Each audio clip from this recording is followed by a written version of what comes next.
Goeiemôre, groet julle almal in die wonderlike naam van Jesus op die geseënde, fantastiese, lekker dag. Ek hoop dit gaan goed met julle almal en julle gaan seker wonder, pastoor, maar jy het nie 'n dag, wat is dit, Dinsdag, Woensdag, Donderdag. Hierdie boodskap is eintlik Saterdagoggend, die 20ste opgeneem. En die Here het hierdie boodskap op my hart gelê en ek is opgewonde om hierdie met julle te deel. Okay, soos julle almal weet, is ons nog steeds hier. So dit wat Dani Botha geprofeteer het nie plaasgevind nie. Nou gaan ek vir julle 'n stukkie lees uit God se woord uit. God se woord sê vir ons duidelik, hoe weet ons of iemand 'n woord by die Here gekry het en of dit wat hulle profeteer het vals is. Kom ons lees wat sê God se woord.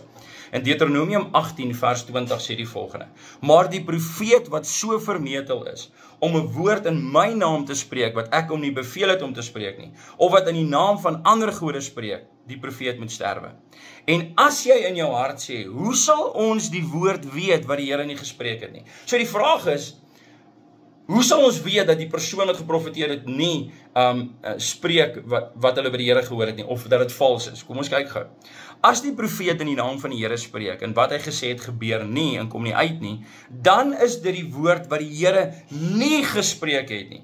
Die vermeteldheid het die profeet dit gespreek. Hoor die laaste gedeelte. Jy mag vir hom nie bang wees nie. So die Bybel sê, jy moet nie bang wees om hierdie profeet aan te vat en te bestraf nie. Jy mag vir hom nie bang wees nie, want hy het die vermeteldheid gehad om te sê die Here het aan hom 'n woord toevertrou. Maar die woord wat aan hom toevertrou is toe nie van die Here af nie. Kyk, nou die vraag wat baie mense, wat ek nog altyd mee sit, is dat ek het gewonder, die mense wat die dag daar was toe Jesus gekruisig is, wat se tipe mense het Barabbas gekies en nie vir Jesus nie? Al ek het hierdie week agtergekom wat se tipe mense het vir Barabbas gekies en nie vir Jesus nie. Ons het baie duidelik vir mense gesê wat die woord sê, baie duidelik. En ek was nie die enigste prediker wat dit gedoen het nie. Maar mense het nog steeds gekies om die woord van 'n man te kies bo die woord van God. Dis dieselfde tipe mense wat Jesus sou gekruisig het, want hulle sal die skepsel kies bo die Skepper. Dis presies wat gebeur het hierdie week. As jy enige iemand aangeval het omdat hulle vir Dani sê hy is verkeerd, het jy die skepsel gekies bo die Skepper. As jy in hierdie week gekies het om neutraal te bly en te sê, kom ons wag tot die 26ste toe of die 25ste toe, het jy die skepsel gekies bo die Skepper, want jy weet wat sê die woord. Nou ek wil vanoggend vir jou die geleentheid gee om te bely. Bely vanoggend, sê jy was verkeerd, draai terug na God toe, want die afgelope 7 dae het jy iemand se woord gekies bo die woord van God. Ons is nog nie klaar nie. In die laaste dae word die kaf van die koning geskei, en ek praat spesifiek hier van pastore. Die kaf is van die koning geskei. As jy wil weet wie is, en ek net so by sê, is dat die meeste teestand wat ek gekry het die afgelope paar weke was van pastore af. Maar weet jy wat is lekker vanoggend? Die Here het op my hart gelê vir daai pastore en vir almal daar buite te sê, is dat jy gaan van vandag al weet wie die kaf en die koning pastore is. Die kaf pastore het vir Dani opgestaan. Dis jou kaf pastore. Hulle wat absoluut by hom gestaan het. Die pastore wat gesê het, kom ons wag tot die 25ste en die 26ste, is kaf. Dis die kaf wat van die koning geskei word in die laaste dag. Die pastore wat die pastore aangevat het en geoordeel het, wat gestaan het vir die waarheid, is die kaf pastore. Maar die pastore daar buite, en ek hoop dis jou pastoor, wat gestaan het vir die waarheid en gesê het, dit is verkeerd. Dit is verkeerd wat gespreek word, want dit praat teen die woord van God. Dis jou koning pastore. So jy moet vanoggend vir jouself die vraag gaan afvra, wat het jou kerk en jou pastoor die afgelope week gedoen? Was hulle die kaf of was hulle die koring? Voordat ek gaan, daar is baie pastore en baie mense wat baie te sê gehad het, omdat ek die werke van die vyand bestraf het in een van die video's wat ons uitgestuur het. Ek wil gou vir julle educate. Ek het gewag tot vandag toe, ofwel die Here het vir my vandag eers die geleentheid gegee om julle te antwoord. Okay. 'n leraar wat die woord van God verkondig, 'n persoon wat geroep is om vir God te werk, het 'n verantwoordelikheid om die werke van die vyand te bestraf. Ek gaan gou vir julle lees. In 1 Timoteus 5 vers 20 sê dit die volgende: Bestraf die wat sondig in die teenwoordigheid van almal, sodat ook die ander kan vrees. Dis die opdrag wat God vir ons gee.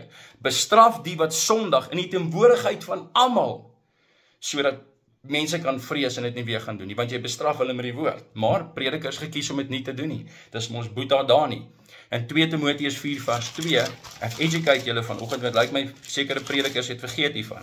In 2 Timoteus 4 vers 2 sê dit, verkondig die woord, hou aan tydig en ontydig, weerlê, bestraf, vermaan en alle lankmoedigheid en lering. Hierdie is een van die pastorale boeke. 1 Timoteus, 2 Timoteus en Titus, boeke geskryf vir pastore.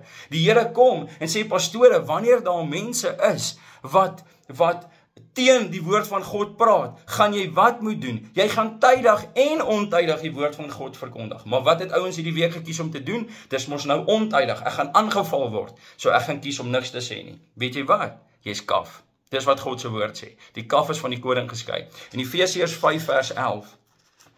En terwyl ek nou na Efesiërs toe blaai, kan ek vir julle een ding sê. Hierdie is hartseer. Hierdie maak my hartseer. Ek is hartseer vanoggend want soveel predikers het opgestaan vir 'n leuen.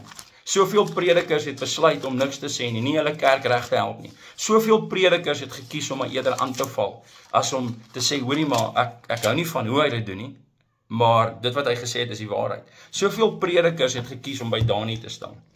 En vanoggend moet daai predikers vir God gaan om verskoning vra. Vanoggend moet daai predikers vir hulle kerk gaan om verskoning vra. Inteendeel moet daai predikers vanoggend elke prediker wat hulle afgebreek het, afgekraak het en geoordeel het omdat hulle die waarheid verkondig, hulle moet daai predikers kontak en vir hulle om verskoning vra. Vra vanoggend om verskoning as jy verkeerd was. In Efesiërs 5 vers 11 sê die volgende. In Deuteronomium het ons geleer, in die gedeelte wat ons vanoggend gelees het, as iemand geprofeteer het, en dit het nie waarheid geword nie, dan is daai persoon duisternis. Hoor wat sê God se woord. En hou nie gemeenskap met die onvrugbare werke van die duisternis nie, maar bestraf dit liewer. Die opdrag wat God vir ons as leraars gee, die opdrag wat God vir ons as kinders van God gee, is dat jy moet die duisternis bestraf. Maar vandag lewe ons 'n tyd as jy die duisternis bestraf, dan wil hulle vir jou sê jy mag nie, jy moenie. Maar God se woord het vir my 'n opdrag gegee.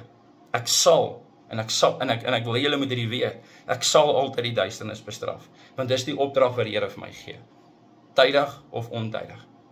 Nou wil ek gou net 'n laaste stukkie by julle los, en ek weet die boodskap is bietjie langer as gewoonlik, en ek wil jy moet gou luister. Ek het altyd gewonder, nadat die kinders van die Here nie meer op die aarde is nie, en die verdrukking is klaar en alles het nou gebeur, dan is daar nog steeds mense wat Gog gaan volg. En die Bybel sê, daar is baie mense wat die vyand gaan volg. En ek het altyd gewonder, wie gaan so stupid wees, om na alles wat hulle gesien het gebeur, nadat hulle die woord gelees het, nog steeds die vyand te volg. En hierdie week het die Here vir ons 'n voorsmaakie gegee, van die mense wat dit gaan doen. Mense wat, jy kan vir hulle woord gee, jy kan vir hulle sê wat die woord sê, hulle gaan by die skepsel staan. Ek hoop nie, jy gaan een van hulle wees, wat in die laaste dae eerder die skepsel gaan volg as die skepper nie, want dan gaan jy die ewige lewe mis. Jy het vandag kans om te bely en reg te maak. 'n geseënde dag vir julle verder. Baba julle.